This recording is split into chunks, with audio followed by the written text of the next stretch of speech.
Speaking of Norfolk Southern scientists, the Huffington Post reports the EPA relied on Norfolk Southern rather than their own tests to declare everything safe. Okay, to give you guys an idea of what we're talking about, sorry, it's time for a haircut. You see that train right there? And you see that track right there beside it with that brand new asphalt? And then obviously you see to the that side and that side. That has not been excavated. This was 4 days ago. It's the 20th, so this is the 16th this picture was taken. They made warp speed timing fixing those tracks so those trains could get rolling again. You can ask anybody, and you look at any article, those trains are rolling again. What Norfolk Southern did was they buried chemicals underneath of that railway. Underneath of that. And Ohio is demanding that all get dug up, in addition to this and this. Because it's a seep. It's an area that's called a seep. So once we start hitting torrential downpours of our spring rain, it's going to mix with this. It's going to absorb straight down into the water table. So that's why we're trying to tell you, like, don't let this story go away, because the front half is done. The contamination down the Ohio River, that's not the worst part. The worst part is this area is going to get substantial amounts of rainfall in the near future. So I live like 40 miles west of this derailment, and it rained last night. It turned to snow today, or whatever this might be. Anyways, I noticed these bubbles on my truck.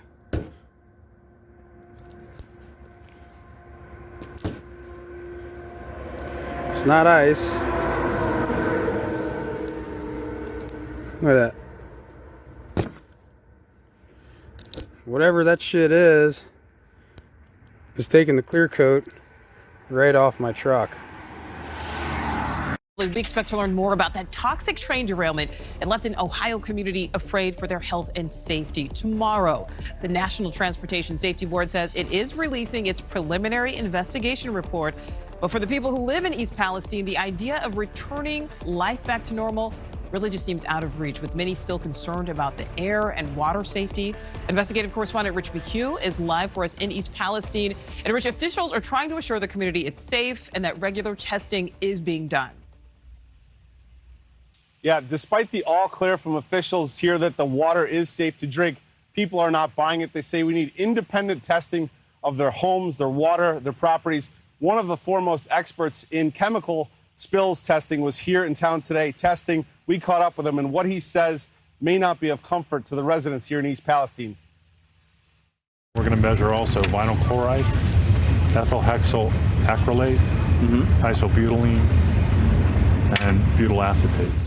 Independent environmental scientist and chemical spills expert Stephen Petty is on the ground in East Palestine today testing air, water, and soil for residents skeptical of the government giving them the all clear. They're measuring something that doesn't tell you a lot about the individual chemicals. It's done because it's easy and quick to do. Doesn't cost a lot of money. Petty has been an expert witness in dozens of the top environmental class action lawsuits in the U.S. He says he came to Ohio because he believes independent testing is needed. The question is, are there organic compounds at low levels that are toxic that are a problem? We don't know the answer to that. While testing, we could hear trains passing every minute, a haunting reminder of why we are here. For residents worried about their health and the mixed messages from local and federal government, an independent expert's opinion is welcome. The public can handle negative news. They just want the truth. It's not wrong to tell them we don't know yet. Do you think they're getting the truth here? I don't think they've done enough. I think that they're being told too many positive things given the uncertainties. But it doesn't take an expert on the ground to question the motives of Norfolk Southern and the EPA. Unfortunately, as I look at it, the cold, hard truth is there's nobody to turn to. Environmental lawyer Stephen Donziger has battled the likes of Chevron and has a warning for the residents of East Palestine. The government has repeatedly, not only since this derailment on February 3rd, but like historically, never really dealt directly and told the full truth about health risks that are faced by local communities that get hit with these major industrial accidents. I mean, the company detonated cancer-causing chemicals, over 1 million pounds, creating a mushroom cloud of poison. And the governor of Ohio, just a few days after this disaster, recommended people go back. There was no scientific basis to make that recommendation. It was more of a political decision to manage the public relations fallout. I don't know what's in the railroad's minds. I mean, I don't know what's in their heads. But from what I've seen on some of the initial testing, they haven't necessarily tested for all the things I think we should be testing for, like the dioxins. And they're not testing for those? To my knowledge, they hadn't. Now, I don't know if you can see, there's pumps behind me. They're running 24/7. They have been indefinitely. They're working to scrub the water clean, and they're not adding to the argument here that everything is safe. Nicole. All right, yeah, Rich McHugh live there for us, getting more answers. Thank you. Officials have assured residents of East Palestine that their lives are back to normal, but many folks there aren't buying it. 19 investigator Kelly Kennedy met with someone who is documenting the environmental devastation and the impact it's having on wildlife. We're here at Leslie Run, which is about 1.5 miles from the derailment site. All you have to do is take a look in this creek and you'll see dead fish, frogs, and more. I spoke with a college student who spent the weekend documenting it. It's terrible to look at. It's a catastrophe. You know, everything is dead. You shouldn't walk through a creek and see piles of dead things floating past you. It should be life. The Ohio Department of Natural Resources estimates a total of 3,500 aquatic animals have died in East Palestine. But just this weekend, University of West Virginia student Sam Hall says he found tens of thousands more. There's dead frogs, dead crayfish, dead fish. Everything in the creek is dead. Hall is studying wildlife and fisheries resource management, and he wanted to see the aftermath of the disaster for himself. He took these videos of just the water at Leslie Run Creek. It's like you took some crazy drugs. It's not natural. It'll just go downstream and it releases these crazy fumes that burn your nose. I mean, I don't know. My eyes are starting to get a little itchy standing over here by the creek. Hall launched a project to document the effects of the fish kill in East Palestine, which is accessible to the general public. Locals can even upload their own photos. More detailed information can get accessed by universities and researchers through iNaturalist. It's used for all types of different projects in the wildlife field. Now, Hall isn't the only one who's seen the derailment's impact on animals. So I'm here with Candace, who lives here in East Palestine. We just met up through Jamie here, who we'll also have some interviews with later. I guess, Candace, you want to just talk about the experience you've had with all of this so far? You mentioned you've got sick kids at this point, unfortunately. Can you just talk a little bit about how this has been affecting you so far? Well, when they said it was all clear to come home, we ended up waiting another 48 hours. We bought air purifiers for the home, allowed them to run because I am a mother of 5 boys and I have a 2-year-old and a 10-year-old still at home with me. About 24 hours after we came home, my 1-year-old got very hoarse. I ended up scheduling a pediatrician appointment. They're breaking out with rashes. I'm taking them to the doctors. They're telling me, well, they have eczema and they have croup because we can't diagnose them with chemical burns. We can't diagnose them with chemical burns of the lungs because almost after 3 weeks, they're still waiting on guidance from the Ohio Department of Health. How long is it going to take? Are one of my children going to have to drop dead before they get guidance? I mean, it's obvious to me. My other son, which my children have never been sick since they've been born. I mean, it's on record. Never an ER visit, nothing. Rush him to the ER visit. They wouldn't even see him until I gave him a decontamination shower. And then they don't want people to panic. Well, I've never brought my children, I'm a mother of 5, where they had to get a decontamination shower before being seen. They diagnosed him with croup. I'm telling you, on the way to the hospital, this kid was lethargic, runny nose, not moving. Once we were out of this town for 3 hours, he got better, came back home within 2 hours, sick again.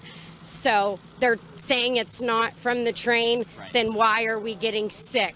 And also, why are they making you go be decontaminated if it's not from the train before you go in? That's insane. And even as we're doing this, another Norfolk Southern train rolling through town. Profit before people.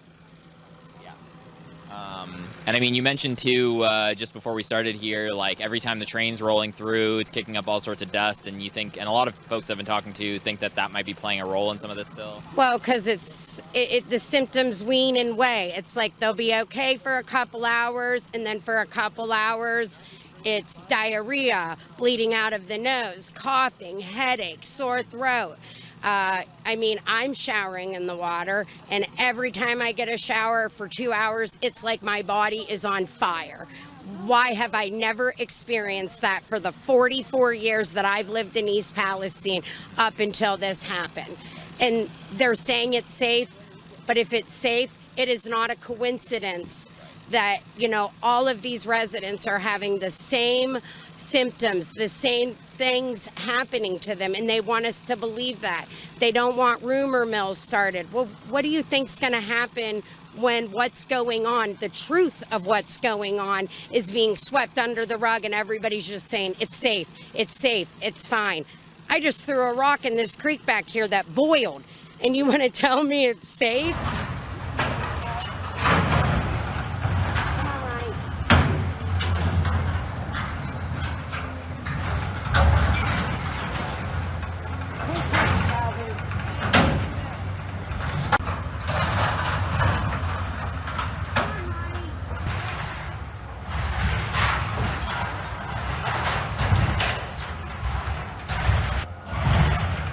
Look, there's one of the trains that burnt.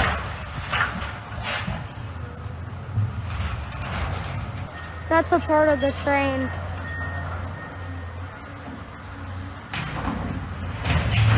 Oh my God.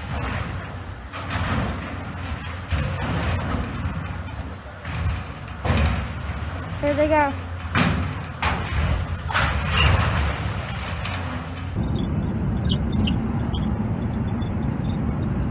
We just watched the video, and I mean, it's insane. The first off, the amount of chemicals and stuff coming up from the creek, and then there's literally bubbles coming out of the brick. It's ridiculous that it's gotten to this point. And even right behind us here, they're pumping water around, doing who knows what with it. It's safe. It's safe, though. Yep. That's all we get is it's safe. Or go online and read the test results. We can't read those test results. We're not scientists. We need this in layman terms. And we had one town hall meeting since this has happened. We should be having one every day or some type of notification so we know what's going on. We are being left in the dark.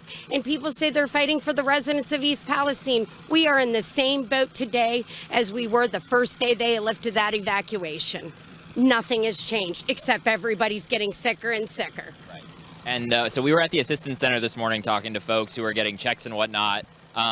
It sounded like you've kind of dealt with that. How was your experience dealing with the assistance center and the relief that Norfolk Southern is giving to folks? Well, honestly, to offer $1,000 is an insult to me. They've not only ruined my home, my health of my children, they have ripped my life away from me. It's not just our houses. It's just a house. These people in this town are my friends. They are my life. I don't have peace of mind, and no dollar amount can ever give that back to me now. And it's absolutely devastating. And I'm to a point where I feel like I'm just going to lose it. Nobody can sustain life the way we are living. I can't bathe my children. I try to clean. I feel like cleaning is just spreading everything around. I wash my clothes. I take them out of the dryer. They smell like chemicals.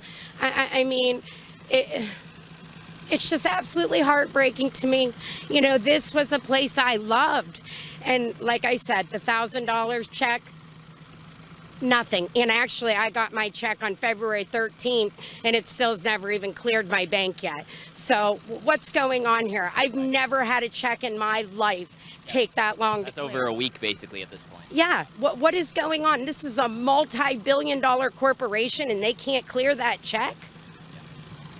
What are your thoughts about the government's response to all this? I think that it's been absolutely terrible.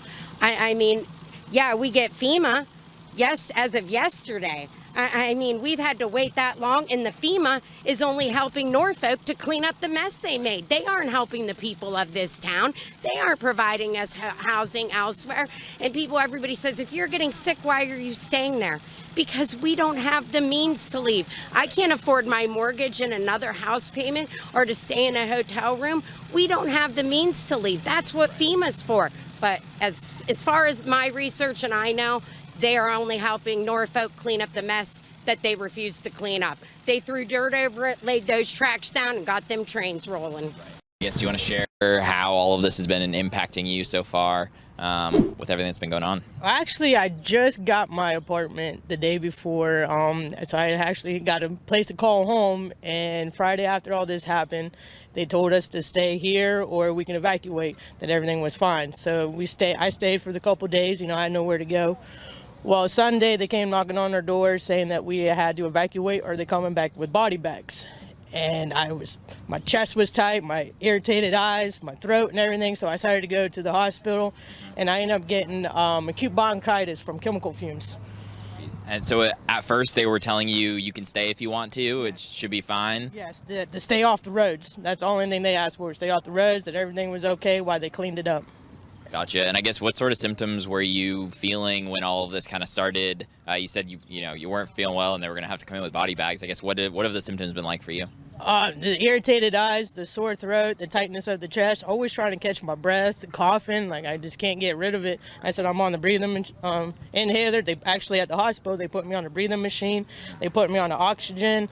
They gave me 3 types of steroids. They quarantined me, washed my clothes. Yeah. And none of these are symptoms you ever had before any of this was going on? I never had any problems with my breathing. I was healthy as a horse. I work outside and I'm constantly active, and I never had any problems like this. And it seems like never going away. I guess where do you live in proximity to where all this happened as well? Are you real close by, or? Yeah, actually I'm in a couple buildings over. I was in the 1 mile radius. In the 1 mile radius, gotcha. Yes. And have other folks, you sounds like you just moved in. Did you have other folks also living with you with issues right now too? Actually I live by myself, but my neighbor, he has 3 young kids, and they're starting to symptoms, the rashes and everything, and the breathing. Yep. And like I said, he just had a brand new kid and is not even a year old yet, and is already having problems. Right. And have you tried reaching out to Norfolk Southern at all, going to the assistance center to try to get help from them? And if you have you had any success in doing any of that? I actually asked them about my medical condition and all that, and they asked if I had Medicaid that was paying for it, and that was it. That's the only thing they were doing. So they're not trying to, yeah. Nope, don't even care. They didn't ask, what I was on, what happened, am I feeling any better? They just asked if I had someone paying for it. Mm-hmm. So they're very concerned about the money, it seems. And I mean, you can tell too by all that we're just hearing trains going by all day, basically. Got to get those tracks back open to. First day the evacuation was up, they're over there honking their horns, and it kind of scares this community. Like some of us, after this happened, there's a strategy, and you're down here going through our town, laying on the horn, and our hairs are standing up on our backs, thinking, is this going to happen again? Is it going to be worse this time? Is someone actually going to die? When is this going to stop? Yeah. No, I mean, it's ridiculous that you all are having to go through this, and they're still just kind of ripping through town and all day long. Again, I couldn't believe it. When we got into town the other night, first thing we saw was the train gates go down and a train come through town, and I was like, not even 10 minutes for the evacuation to be up. They're already running. Yeah. How often do they come through? A lot more now. It wasn't as many, but I guess since they were backed up, they had to get their money back. So they're just running through. Gotcha. And as far as your new apartment goes, I mean, are you actively trying to find a place elsewhere? Are you tied into a lease and kind of like just stuck, or? Actually, I got funded by the government to actually help me with this place, and I don't even call it home. I'm scared to death to come back here. Right. Yeah. Scared, I don't blame you. Yeah. I made this my home. I'm from Florida, born and raised in Florida, and I came here and I made this as my home, and it sucks that some people are scared to even be this home anymore. Right. Like a lot of people are selling, a lot of people are moving out, a lot of people are still in hotels afraid to come back home. I guess if there's anything you wish folks from outside of the area knew about what's going on here that maybe they're not hearing about, is there anything you'd want to share? Don't drink the water. Don't. I mean, it's so bad, and they're saying that the water's fine and the air's fine, and you can see it's not. And it's not only here. These creeks and our lakes, they go everywhere. They go all the way to the Ohio River. So if you think that your water's fine, don't drink it. Make sure you get tested first. What do you think about the response from the any level of government at this point about what's happened here? Obviously, the federal government seemingly has waited a while. I hear FEMA's like just kind of getting into town now, basically, or this week. What do you think of the kind of response from the government about all this? I think because we're a small town, everyone's just like, we would just put it underneath the rug, and we didn't. We actually made our voice heard. We're not going to let this sit down. We're not going to be trampled on. We're not going to let this company take over our town and treat us like this and for nothing. And for them to be so late on this, I think it's crap. But I think more goes towards the transportation. I think they should be more stricter laws on inspections. What's going out on these trains, how much they weigh and how many carts are on it before they even get sent out. I think it's more on them than anyone, because like Norfolk and anyone, you keep getting away with it, they're going to keep doing it. Absolutely. Hopefully we do see some new regulations come into place. Unfortunately, so far, I mean, it seems to me like if I were in that position, be like, oh, here's a couple easy new regulations we can put in right away that shouldn't even need any debate. But instead, I mean, there's been derailments since this has happened. Fortunately, they haven't. Yeah, Detroit, there was one in Houston, Texas, Cleveland. I mean, they're happening frequently. And it's the same railroad. Yeah. Same one. Yeah. Like I said, if they keep getting away with it, they're going to keep doing it. Yeah. Awesome. Thank you. Oh, go ahead. Were you here when it happened? When the yes, I was actually at home cleaning. You explained that day and then up until the evacuation? Actually, I just got my apartment. I was cleaning, getting ready, to move my stuff in. When we heard loud commotions, we didn't have like a dump truck or something. We weren't too sure at first. And then we heard all about it because a bunch of people came in town, a bunch of, the fire people and everyone. Like, this town was crazy. I never seen so many people. And they said, oh, we had to wait till the next day, to see what actually they were fighting against. So they had like little, floor walkers, like water sprinklers kind of like to put on there. The next day they went out there with their drones, and that's when they were like, hey, either you need to evacuate or you can stay home, but as long as you're not on the road. So for Saturday and Sunday, and that's when they came and said, hey, now you really got to evacuate or we're coming back in body bags. So, I mean, you had it sitting here for 2 days thinking nothing, nothing's wrong and breathing in this air and everything. And here you're telling us to leave now. Right. Yeah. You weren't here for the explosion, right? When they... No one was. Yeah. They actually cut down all the roads, the exits, the entrance, every single one they cut out. Yeah. They had a National Guard here making sure, and if you got caught in your house, you would get arrested, and if you had kids, you would get arrested for that and child endangerment. And that was the whole town.